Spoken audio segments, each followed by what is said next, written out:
Bien, un saludo muy especial para toda nuestra audiencia de Radio María, quienes nos escuchan por medio del dial y por otras frecuencias y por internet.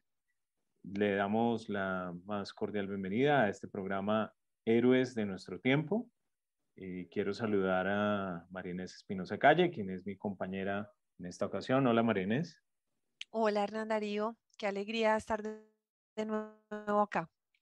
Qué bueno, así es. Y también, por supuesto, saludamos a Diego Marín, quien nos colabora con la edición, y a Magola Quintero, quien es la encargada de la programación. Como siempre, encomendamos este programa y nuestra audiencia al buen pastor y empezamos con esta oración. Señor Jesucristo, como el buen pastor, diste tu vida por toda la humanidad. Tú nos has llamado personalmente a cada uno de nosotros para servir a los cristianos que sufren y son perseguidos. En ellos, tú continúas tu pasión por la redención del mundo. Es una gracia llevar la cruz con ellos. Danos amor, valor y disposición al sacrificio para que podamos aliviar su necesidad y consolarlos. Llénanos con tu misericordioso amor el uno por el otro, para que también bendigamos a nuestros enemigos y los perdonemos. Así queremos testificar con alegría tu presencia en el mundo, para que todos seamos uno y encontremos la plenitud de la vida en ti. Amén. Amén.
Estos ritmos que escuchábamos son del instrumento más tradicional del país del que hablaremos en esta ocasión. Se trata de la timbila, que fácilmente puede ser el ancestro de lo que en nuestra región conocemos como marimba.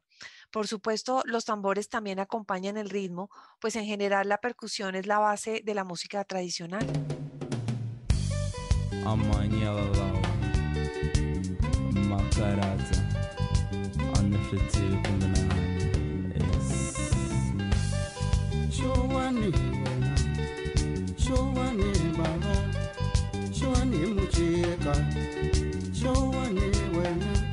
Nakulosa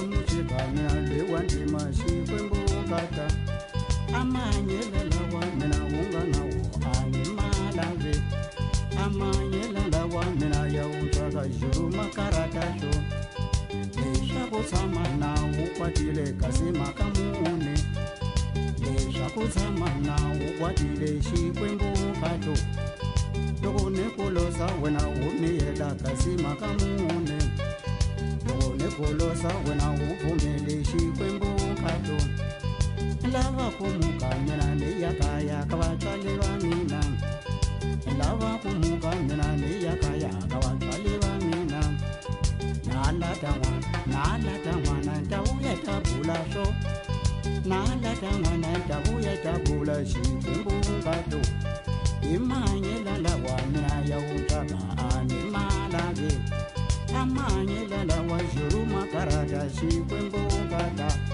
isalani wena isalani baba ishowani kata ishowani wena nakulosa muchikamina lewandima xikwembukata imakamuni hinza unizonza alukumina nikulwasa upumele unikalutankeleni ingi aitimani na muka niyakaya kavatali kalizanjuleti ingi aidali alukuhinga dali hina ingetitala niguelinkata levi utijulaku niguelinkata kasi.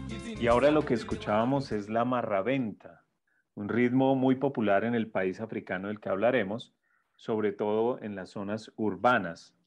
No se puede dejar de percibir una cercanía, una similitud con los ritmos caribeños de nuestras latitudes. Y bien, con este breve contexto musical, por llamarlo de alguna manera, pasemos entonces a exponer la temática de este programa, en el que también tendremos una invitada de lujo, un testigo de excepción de lo que ocurre allí. Adelante, María Inés. Bueno, continuamos con esta serie de programas en los que, basados en la extensa investigación del Informe de Libertad Religiosa 2021, hacemos un análisis regional, continente por continente, y destacamos aquellos lugares en los que el derecho a la libertad religiosa es de los más vulnerados. En el caso particular del episodio de hoy, hablaremos de Mozambique. Mozambique, un país africano en el extremo suroccidental de este continente, que tristemente ha sido noticia en los últimos años a causa del violento conflicto que se vive allí. Cierto, María Inés.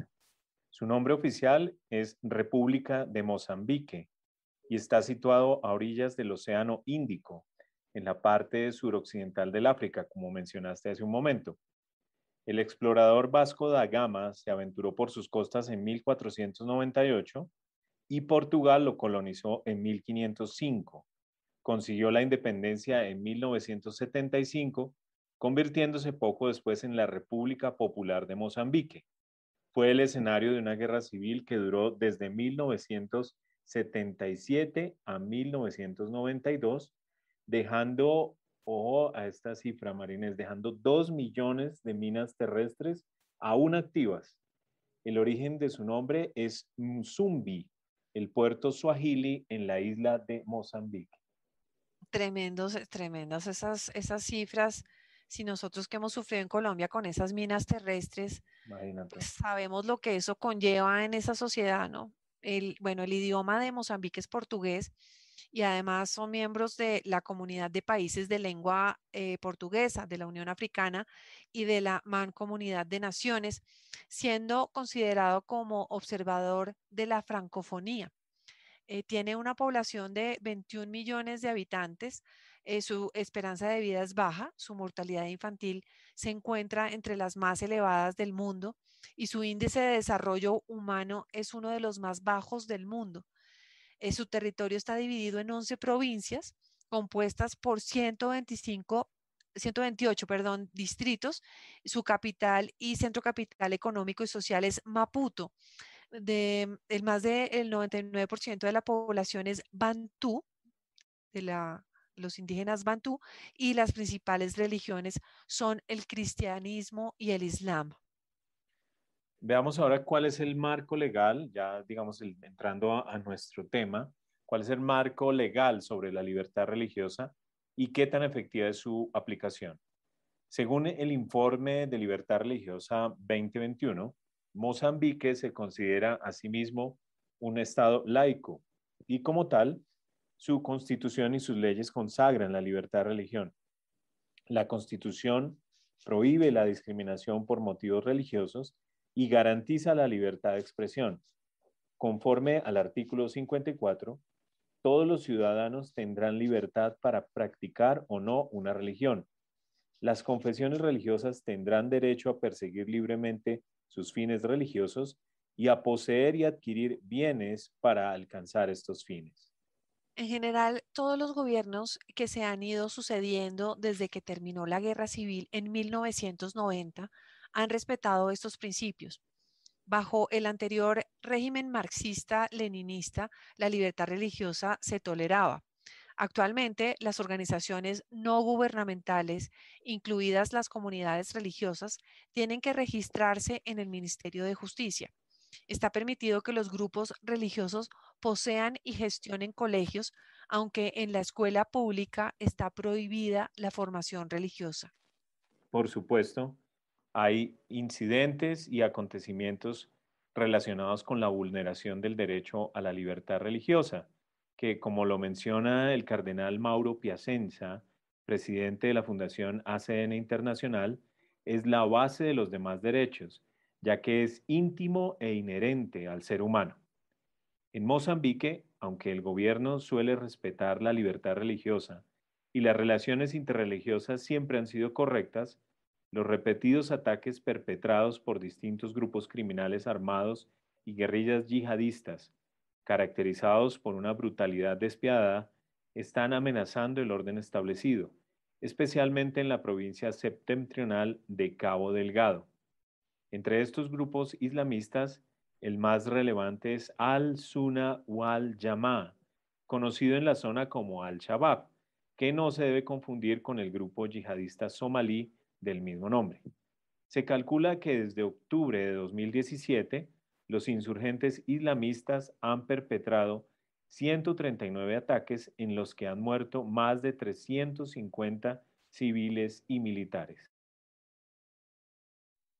El 5 de junio de 2018, este grupo, Al-Shabaab, prendió fuego a 164 casas y 5 vehículos, mató el ganado y decapitó al dirigente musulmán local en el interior de una mezquita que a continuación fue incendiada. Los días siguientes, el grupo atacó un pueblo cercano, asesinando a 6 personas y quemando más de 100 casas. En otro pueblo, los agresores incendiaron al menos otras 100 casas.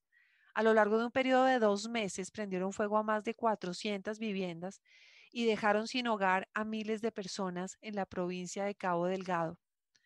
El 18 de agosto de 2018, insurgentes armados unidos al grupo Estado Islámico atacaron un pueblo cristiano en el norte de Mozambique, en el que incendiaron casas y obligaron a huir a los habitantes.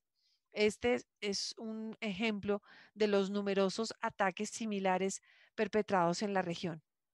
Cierto, y pues es notorio, digamos, que eh, tienen esa, entre comillas, política de tierra arrasada, ¿no? Es decir, no solo llegan a atacar, sino que además queman todo lo que se va atravesando a su paso, o también para obligar a la gente a dejarla absolutamente desposeída, ¿no?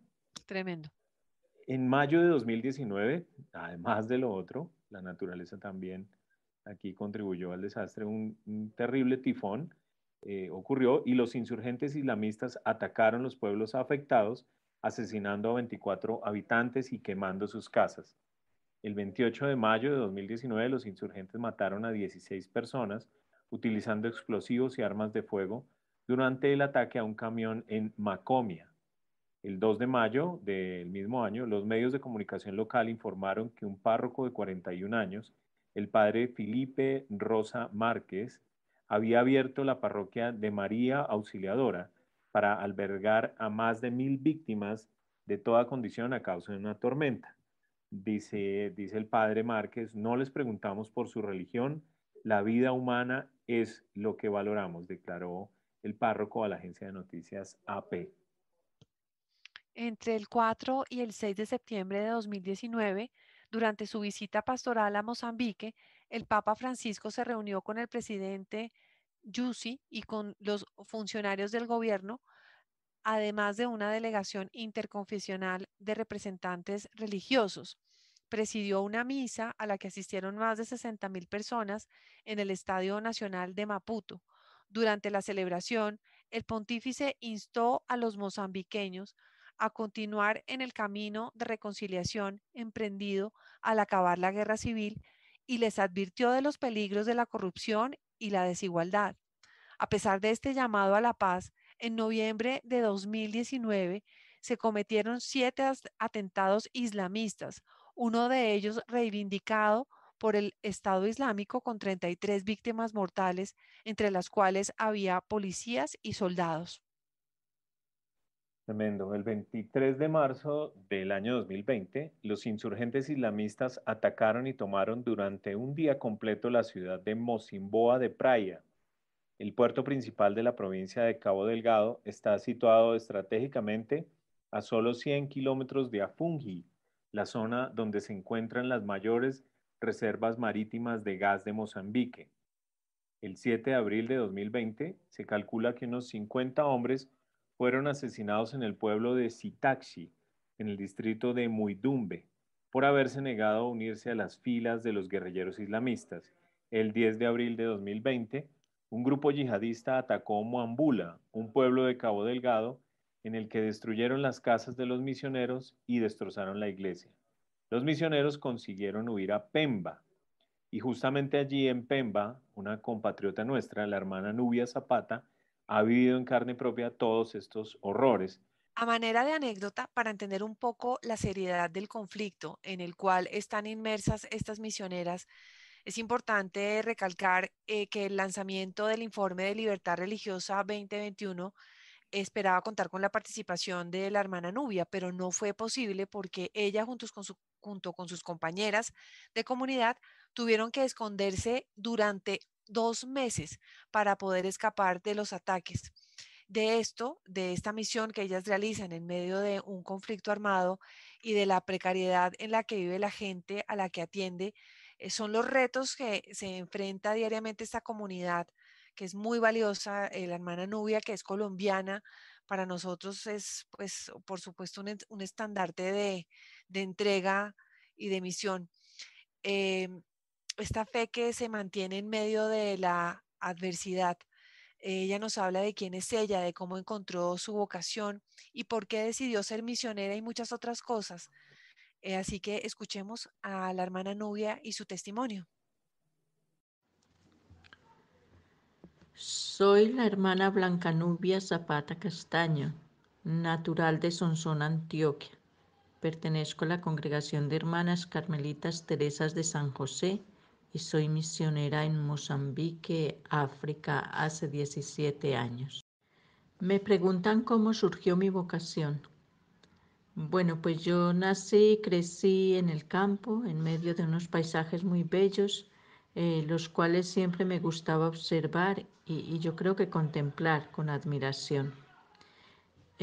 Varias de mis tías fueron catequistas y a medida que se iban casando, pues lo tenían que dejar.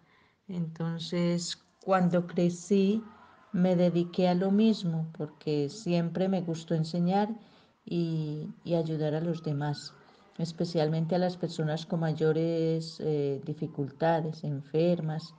Yo acompañaba a algunas señoras pues ya de avanzada edad que vivían solas.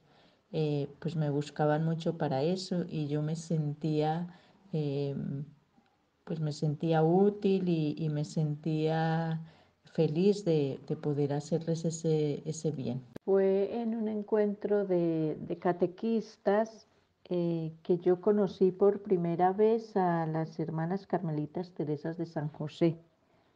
Ellas habían fundado o querían fundar una comunidad en Sonsón y estaban estudiando la posibilidad de crear un hogar juvenil campesino para jóvenes estudiantes que vivieran en las veredas. Entonces el párroco, un carmelita descalzo, de la parroquia de Nuestra Señora del Carmen, a la cual pertenecía la vereda donde yo nací. Entonces, pues él me invitó, me presentó a las hermanas y bueno, pues de ahí empezó la relación. Yo no estudiaba, había acabado quinto primaria y bueno, pues ya yo era catequista. Pues mi papá no tenía muchos recursos económicos como para venirse, como para venir yo a estudiar al pueblo, porque ya estaba estudiando mi hermano mayor. Entonces, bueno, pues las hermanas me propusieron y me motivaron que pues que hiciera la secundaria. Y bueno, después de un diálogo con mi papá, con mi mamá, pues decidimos que yo podía venirme al pueblo a estudiar. Después de terminar mi bachillerato, bueno, pues pasé a la casa de formación de las hermanas, hice el proceso normal. Bueno, ya había hecho el aspirantado interno, pasé, hice el postulantado, el noviciado y bueno, y la primera profesión. Desde ese momento, de la primera profesión hasta diciembre de este año, si Dios quiere, pues mis compañeras y yo cumpliremos 30 años de vida consagrada, de vida religiosa como carmelitas Teresas de San José. ¿Cuál ha sido mi recorrido? Bueno, no ha sido realmente mucho. Yo he estado, bueno, estuve los primeros años, estuve en Colombia, en algunos colegios, estuve en el equipo de la pastoral juvenil vocacional del instituto. Después me destinaron unos años a España a trabajar en la casa madre de nuestro instituto. Después regresé otra vez a Colombia eh, y cuando cuando se salió la idea de fundar una comunidad en el África, bueno, sería la segunda comunidad. La primera comunidad que nosotros tenemos en el África es en Costa de Marfil. Después la segunda comunidad es Mozambique. Entonces me propusieron si quería ser parte del equipo misionero que iban a mandar a Mozambique. Entonces yo acepté con inmensa alegría, con mucha esperanza y volví a España. De España pasamos a Portugal a aprender el idioma portugués y después ya de un año de preparación, entonces viajamos para Mozambique, un lugar donde no conocíamos, ninguna de nosotros conocíamos ni sabíamos dónde quedaba, o sea, pues eso fue toda una novedad. Vinimos a Mozambique y bueno, y ahí empezamos nuestra misión. Si me preguntan qué ha sido lo más importante o cómo he vivido yo estos casi 30 años de vida consagrada, pues yo puedo decir lo siguiente. Eh, en toda opción vocacional hay mucho gozo, hay mucha esperanza, hay mucha alegría, hay mucha ilusión, pero también hay mucho de dificultad. Se pasan crisis, hay momentos en los que pues la vida no es tan fácil. A nivel de vida comunitaria, pues claro que se pasan sus momentos difíciles, pero para mí eso no ha sido ningún obstáculo.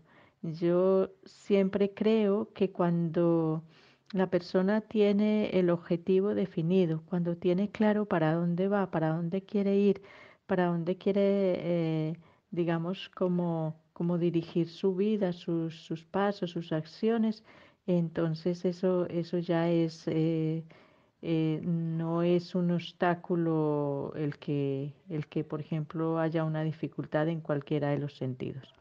Yo en este caso, gracias a Dios, pues he recibido el don de la vocación y como dice Santa Teresa de Jesús, pues con una determinada determinación, pues yo he intentado hacer lo mejor posible mi servicio, mis labores educativas, formativas, de pastoral.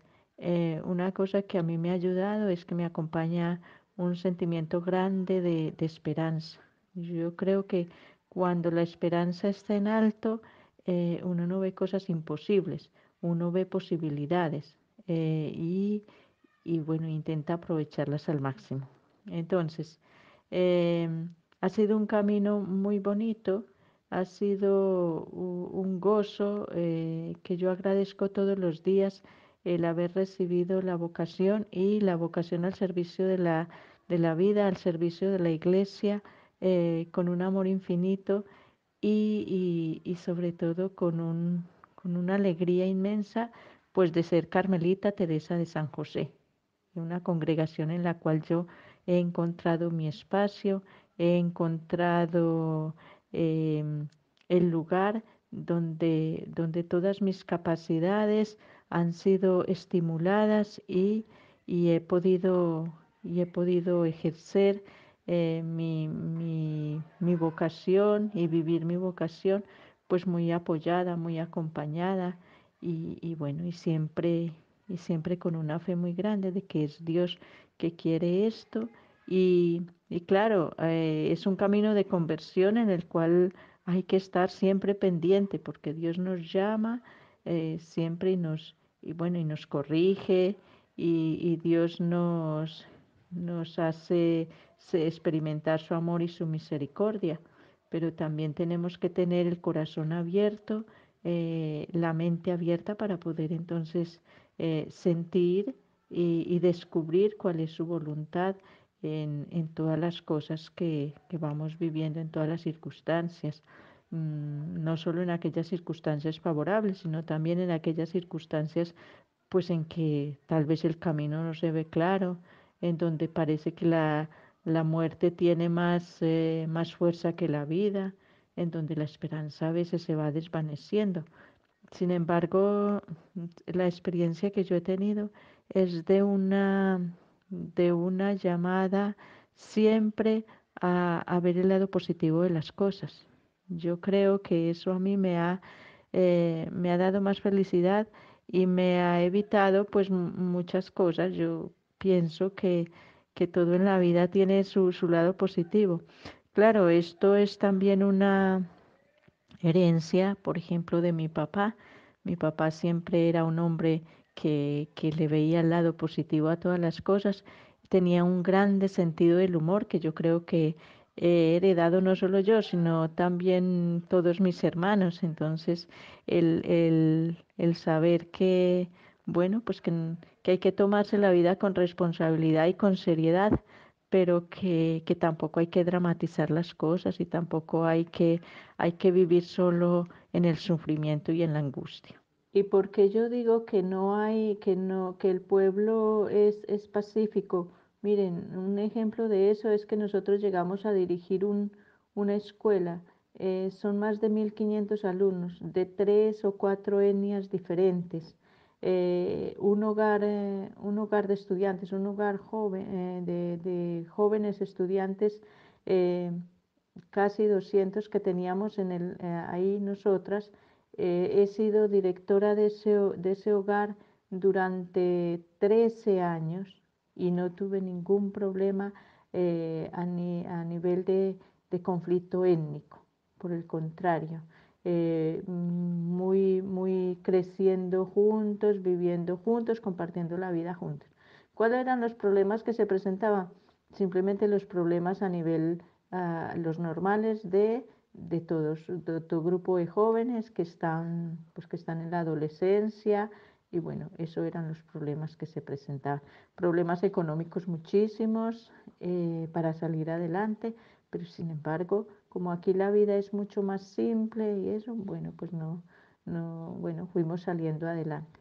Entonces, toda esa experiencia de vivir en un lugar pacífico en donde la reconciliación sí fue posible y sí es posible, Y entonces pues nos llenaba como de más esperanza y más ganas de trabajar y entonces empezamos proyectos de desarrollo, fuimos ampliando los espacios de acción como religiosas, pero también en el sentido de integrar a la gente y bueno, pues y de ayudarles a desenvolverse incluso, a desarrollarse incluso económicamente.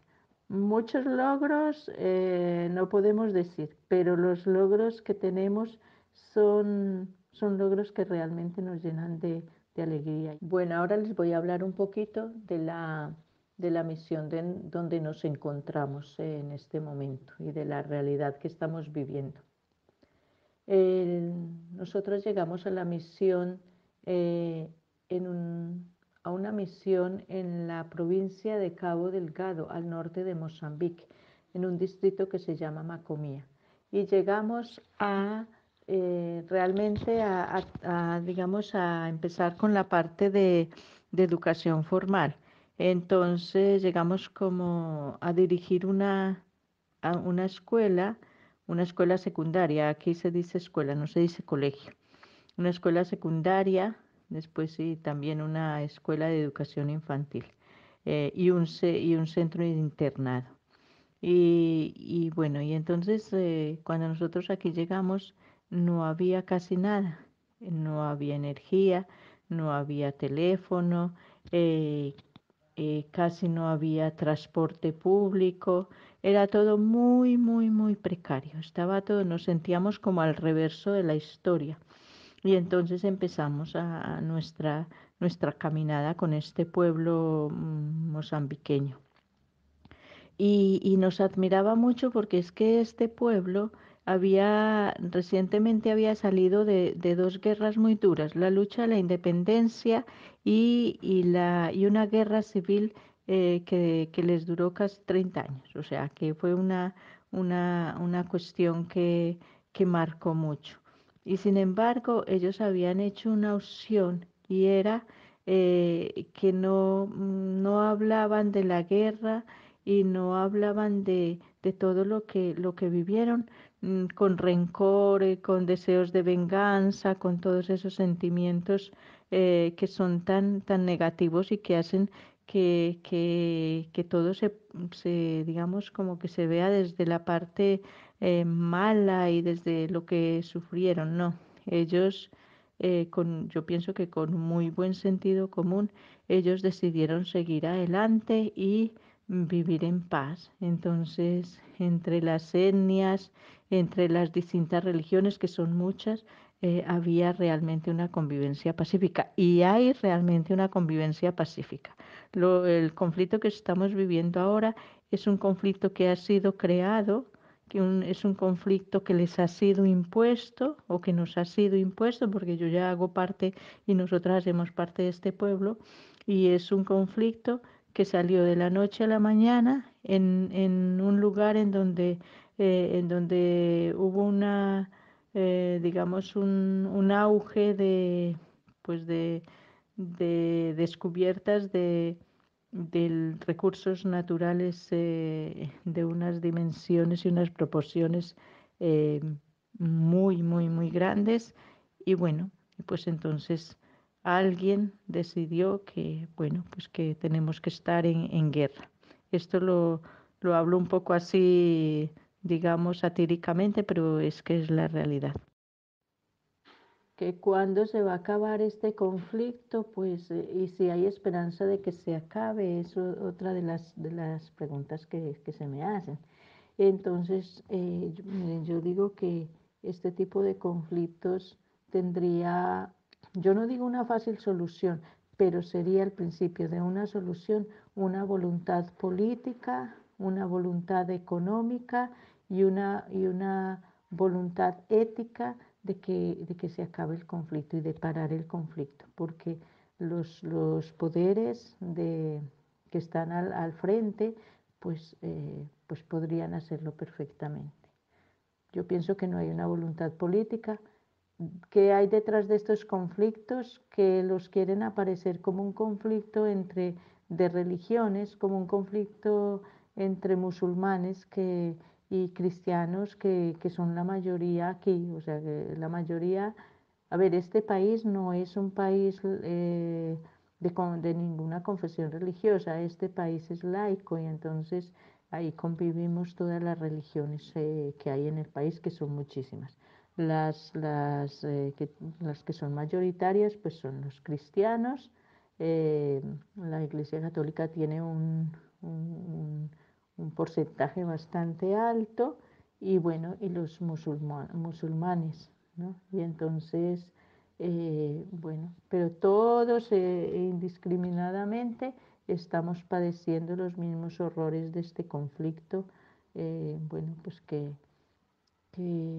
no sé, Dios sabrá cuándo será el momento. Bueno, y además aquí me confieso que también cuando yo digo que Dios sabrá, eso lo estoy diciendo simplemente porque es como la fórmula que se dice, pero no, realmente lo que yo pienso es que como no es voluntad de Dios que haya este conflicto, yo creo que es que el pobre Dios, y lo digo con respeto y con mucho amor, ni siquiera sabrá cuándo es que va a terminar esto, porque es una cuestión de- de- es una cuestión de los seres humanos, que nos hemos degradado hasta tal punto que nos hemos hecho dueños absolutos de la vida, de la gente, y nos damos el lujo, entre comillas, de, pues de atropellar todo derecho fundamental, y eso me parece a mí que es nefasto y me parece pues que es el gran pecado de, de la humanidad en este momento. Hay gente que está pasando muy mal, hay gente que se ha muerto, hay gente que ha perdido toda la esperanza y bueno, claro que nos queda Dios que está siempre con nosotros, que nos anima, que nos levanta, que nos sostiene y eso pues es lo que tenemos que proclamar. Trabajamos con tres etnias fundamentales. La etnia Maconde, que son los guerreros, que son los que han tenido fama siempre de luchadores y que fueron los que iniciaron la lucha de la independencia. La etnia Macua, que son más, digamos, no tienen ese espíritu así guerrero, pero son muy trabajadores, muy, bueno, pues muy, se dedican más como al cuidado pues de la tierra y todo eso. Y tenemos la etnia Moaní, bueno, pues que son más los de playa, los de las zonas costeras, no son muy habituados y muy amigos de estudiar, son más reacios bueno, pues a mandarlas, por ejemplo, las mujeres a la escuela, pero sin embargo hemos hecho un camino muy bueno en ese sentido. Entonces, hemos aprendido mucho de todas estas etnias y de toda esta gente. Entonces, a raíz de un conflicto eso, pues el conflicto que les decía ahora, que salió y que digamos que fue una cosa así como que nosotros vimos llegar, pero casi que de repente. Entonces es un conflicto que nació en esa zona donde nosotros estábamos, o surgió, digamos. Es un conflicto armado, eh, es un conflicto que no es un conflicto religioso, o sea, no es que estén persiguiendo ahí a los cristianos y solo, no, es un conflicto en que persigue a toda la gente que está allá y que les ha hecho salir. Han sido desalojados o hemos sido desalojados de nuestras tierras, de nuestras casas pues hemos tenido que salir desplazados para este otro lugar pues para otros distritos donde el conflicto todavía no se ha extendido. ¿Por qué digo que hemos tenido que salir? Pues porque nosotras las hermanas también y todos los misioneros que estábamos en esa zona, que somos 6 grupos diferentes, pues tuvimos que salir porque corríamos peligro y porque, bueno, pues porque la gente o los autores del conflicto, pues lo que quieren es tener toda esa zona libre. Y entonces comenzaron a amenazar, comenzaron a quemar las aldeas, comenzaron a matar la gente, comenzaron a, bueno, pues a destruir los campos de cultivo, eh, eh, bueno, pues a presionar las salidas. Entonces la gente huyó y nosotros con ellos también, pues bueno, porque hay que salvar la vida y porque no vinimos pues aquí a morir como héroes así de una manera tonta. Yo pienso que hay que saber muy bien pues lo que en este momento hay que hacer es eso, es estar un poco distante de esa situación. Y para no extenderme más, y bueno, yo creo que ya es una cosa muy larga, pienso que bueno, que si alguien nos puede o quisiera ayudarnos, por ejemplo, les voy a contar brevemente ya para terminar un proyecto que tenemos aquí las Carmelitas Teresas de San José. Entonces, lo empezamos en Macomía con los jóvenes y es un proyecto que se llama plantío de árboles, pues como para salvar el planeta. ¿En qué nos inspiramos para hacer ese proyecto? Nos inspiramos en la encíclica Laudato Si del Papa Francisco y entonces conseguimos hacer un vivero grande, reproducir muchas plantas, sobre todo de reflorestáis, y conseguimos hacer una floresta de 17.500 plantas. Nosotros queríamos llegar a 20.000 árboles plantados en unos terrenos que tenemos allá, y eso todo para protección del medio ambiente porque pues está muy degradado. Y entonces la meta era 20.000, pero cuando llevábamos 17.500 tuvimos que salir y dejar el resto en el vivero. Gracias a Dios conseguimos traer esas plantitas para el lugar donde estamos, para el distrito de Ancuave, en Metoro, cerca de Pemba, capital, y los plantamos aquí. Entonces, como ya no estábamos con los alumnos, porque los alumnos ya están dispersos, ya, bueno, pues ya el hogar, la escuela y todo ya está cerrado, entonces decidimos abrir ese proyecto, ampliar ese proyecto y hacerlo con los desplazados. Y entonces cuando llegaron esas 3.000 plantas que quedaron en el vivero, las plantamos aquí de este otro lado. El África es un continente hermoso, es un continente rico, es un continente lleno de historia, lleno de posibilidades. Y eso hace que pues muchos intereses, sobre todo políticos y económicos, pongan los ojos siempre en todos estos países llenos de inmensas riquezas.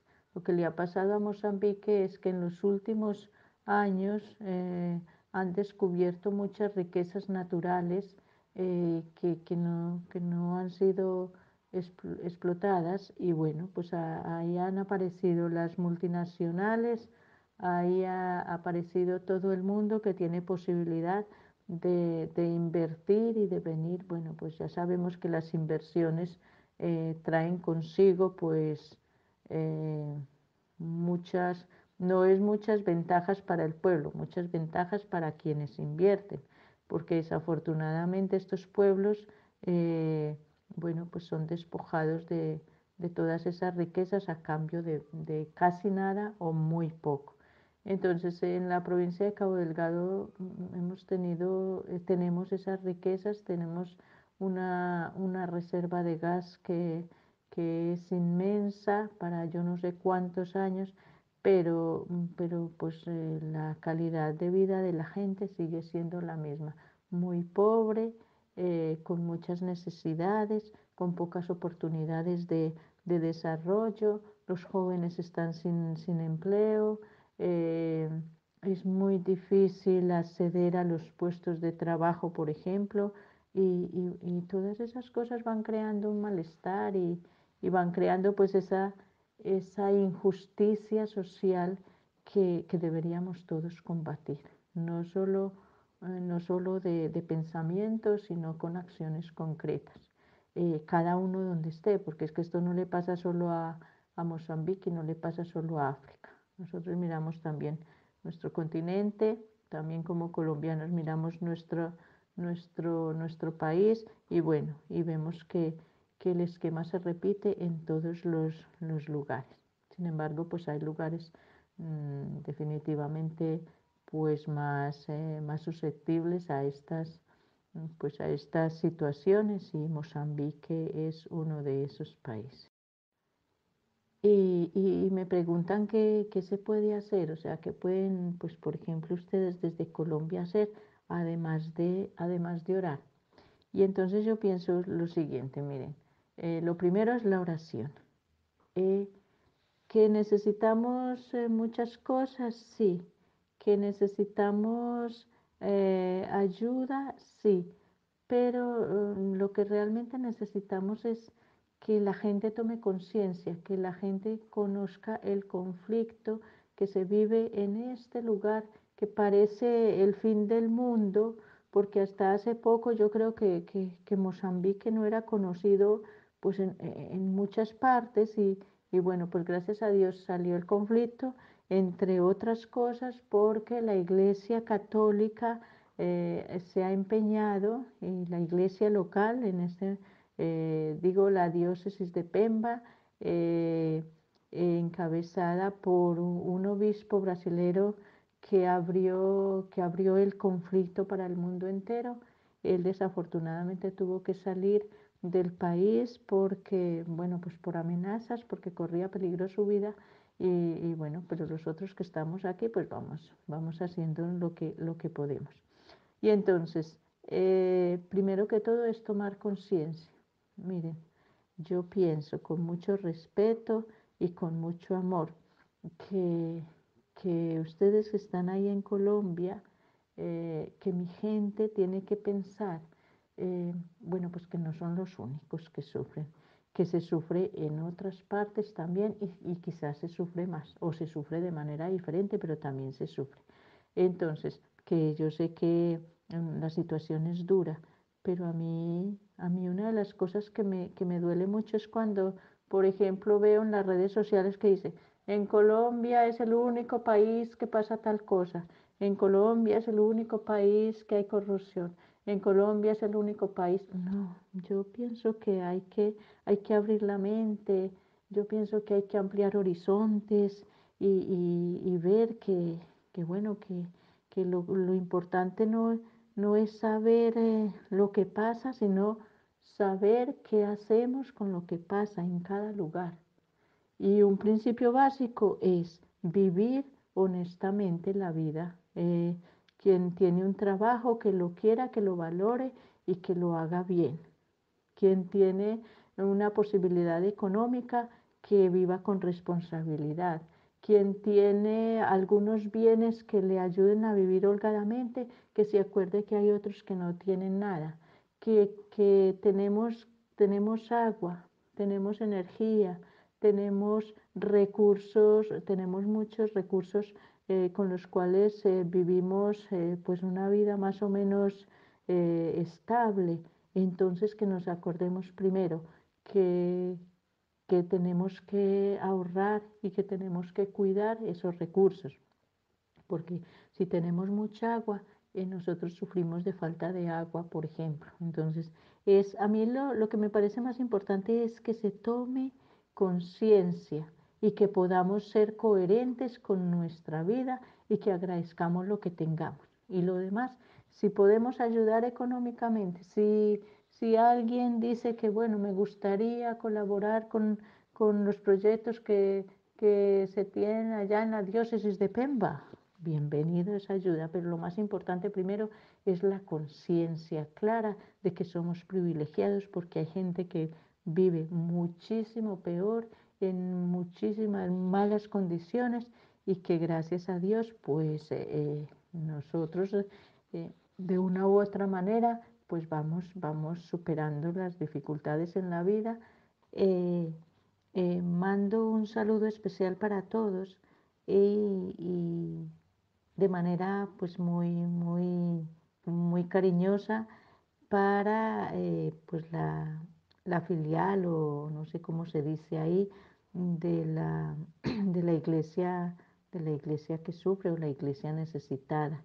Realmente yo vengo trabajando con ellos desde hace días o desde hace meses, desde que me contactaron por la primera vez con España, por ejemplo, y, y bueno, ¿y por qué agradezco? Porque es que de la Fundación hemos recibido muchísimo apoyo, no solo económico, sino pues afectivo, y quiero de verdad reconocer la labor que ellos hacen y estar siempre disponible para lo que pueda colaborar.